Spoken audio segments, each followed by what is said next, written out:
ስሜ አላሙዲን ዋዶ ይባላል። እድሜ 24 አመቴ ነው። ተመራቂ ነኝ። አሁን ጂሲ ክላስ ነኝ። ያው እኔ ጅጅጋ ነዋሪ ነኝ። ኤክስቴንሽን ነው መማረው እና ከቤተሰቦቼ ጋር ነው ደግሞ የምኖረው። በዛ ጊዜ በእድሜም ስላልደረስኩኝ በጣም ጉጉቱ ነበረኝ ለመምረጥ። ሁሌም ተስፋ አረግ ነበር ይሄን ምርጫ ቢደርሰኝና እድሜ ደርሶ በመርጥ በማለት እንድሉን አሁን ስላገኘሁኝ በጣም ደስ ብሎኛል። ምርጫውን ካርድ ወስጃለሁ። በቃ የፊታችን ሰኞ እየተጠባበቅኩ ነው በጉጉት።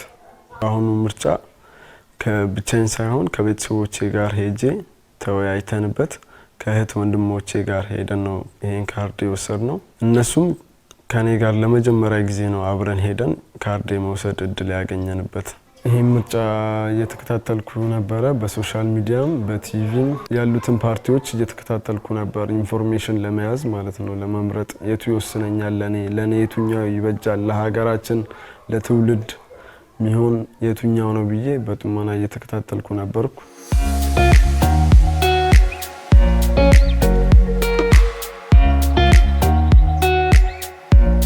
የአሁኑ ምርጫ ከጓደኞቻችን ጋር በጣም ብዙ ነገር እየተወያየን ነበር እና እንዴት ነው የዘንድሮ ምርጫ ማን ቢመረጥ ደስ ይላቸዋል እየተባባልን ስንወያይበት ነበርና አብዛኛው እንደሚለው ሁሉም የየራሱን ምርጫ ነው ያዘው። እንደዚህ በጋራ ተደራጅተን እንትን ያለው ነገር የለም ብዙ። ሁሉም የየራሱን ሐሳብ ነው የሚያስቀምጠው። በዛ ደስ ይላል። ለምን ብትል አንድ ሰው በራሱ መተማመን አለበት። ዝም ብሎ በሰው ባለው ምናምን በወሬ በምን ሳይሆን በቃ በሱ አሁን እኔ ተመችቶኛል በጣም እና ከቤተሰብ ጋርም ደግሞ እየተወያየን ነበር።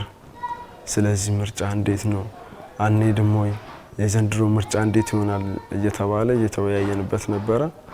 በጣም ነው ደስ የሚለው። አንዳንዴ የሆነ ስለ ሀገር ከራሱን በማሰብ በጣም የሆነ በቃ የሀገር ፍቅር መኖርን ያሳያል።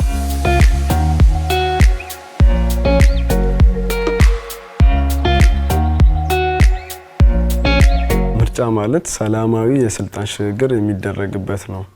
ከዛም ባሻገር ሰላም ሲኖር ነው ወጣቱም እንደልቡ የማደግ እድል የሚገኝባት።